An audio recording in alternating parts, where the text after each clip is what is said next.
بیت المقدس کیوں بلایا گیا؟ یہ بڑی کمال کا کوسچن ہے کہ اگر رب نے اپنی بارگاہ میں بلانا تھا تو یہ بیت المقدس کا ٹریول کیوں کروایا گیا؟ ایک ایسی جماعت قائم کی گئی کائنات میں، اس سے زیادہ مبارک جماعت کوئی نہیں ہوئی، اور وہ جماعت ہوئی، وہ نماز ہوئی بیت المقدس میں کہ جب سارے انبیاء صف بنا کر کھڑے ہیں، اور اب حبیب پاک جب وہاں جاتے ہیں تو جبریل امین نبی پاک کا ہاتھ پکڑ کر مصلی پہ کھڑا کر دیتے ہیں صف بصف کھڑے ہیں انبیاء، صف بصف کھڑے ہیں انبیاء، مصطفیٰ امام ہو گئے، ان کے جو غلام ہو گئے وقت کے امام ہو گئے، نام لیوا ان کے جو ہوئے ان کے اونچے نام ہو گئے۔ اور بریلی کے تاجدار سے پوچھو کہ یہ نماز کیوں ہوئی تھی؟ What is the reason to make that beautiful جماعت، جو سیکرڈ جماعت، دنیا کی سب سے مقدس جماعت، یہ کیوں ہوئی تھی؟ اس کی وجہ امام عشق و محبت عشق والی زبان میں فرماتے ہیں کہ نماز اقصا میں تھا یہی سر، عیاں ہو مانائے اول آخر۔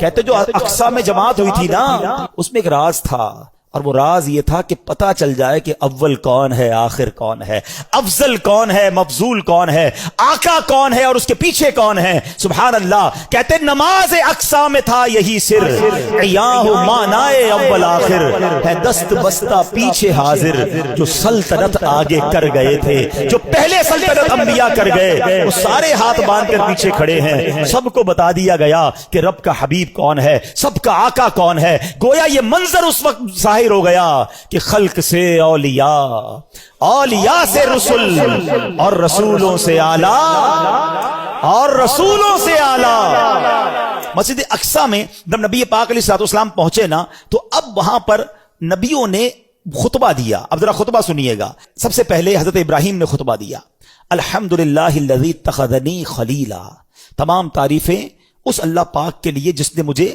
اپنا خلیل بنایا۔ حضرت موسیٰ علیہ السلام نے خطبہ دیا، الحمدللہ الذی کلمنی تکلیما، تمام تعریف اللہ پاک کے لیے جس نے مجھے کلام کا شرف بخشا۔ تیسرا خطبہ دیا حضرت داؤد علیہ السلام نے، آپ نے کہا الحمدللہ الذی خولنی ملکا، تمام تعریف اس اللہ پاک کے لیے جس نے مجھے سلطنت عطا فرمائی۔ تمام انبیاء آتے رہے، خطبہ دیتے رہے۔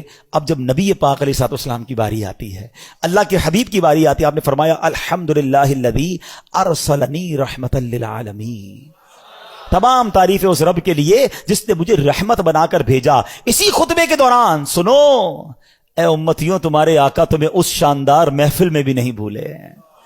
ٹرائی ٹو انڈرسٹینڈ کس کوالٹی کی وہ محفل ہوگی۔ کائنات کے سارے بہترین، سب سے بہترین افراد جمع ہیں، اللہ کے حبیب خطبہ دے رہے ہیں، اور آڈینس کون ہے؟ انبیاء ہیں۔ سب اپنی اپنی بات کر گئے نا۔ سنو نبی پاک نے آگے کیا فرمایا۔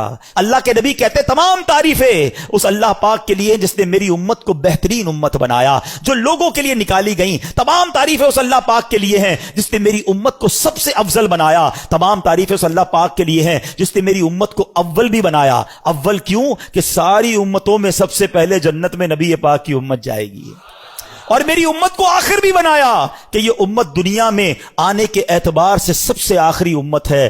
اللہ اللہ، ایسی محفل تھی، اور آقا ذکر کس کا کر رہے ہیں؟ پہلے سوچو، ذکر کرنے والا کون ہے، سننے والا کون ہے، اور ذکر کس کا ہو رہا ہے؟ پھر ہم کیوں نہ کہیں کہ میری خوش قسمتی، میں تیرا امتی، تو کجا من کجا۔ کیسا روحانی تعلق ہے۔ ہم میں سے تو کوئی اس وقت پیدا بھی نہیں ہوا تھا، کروڑوں اربوں امتی نے بعد میں آنا تھا۔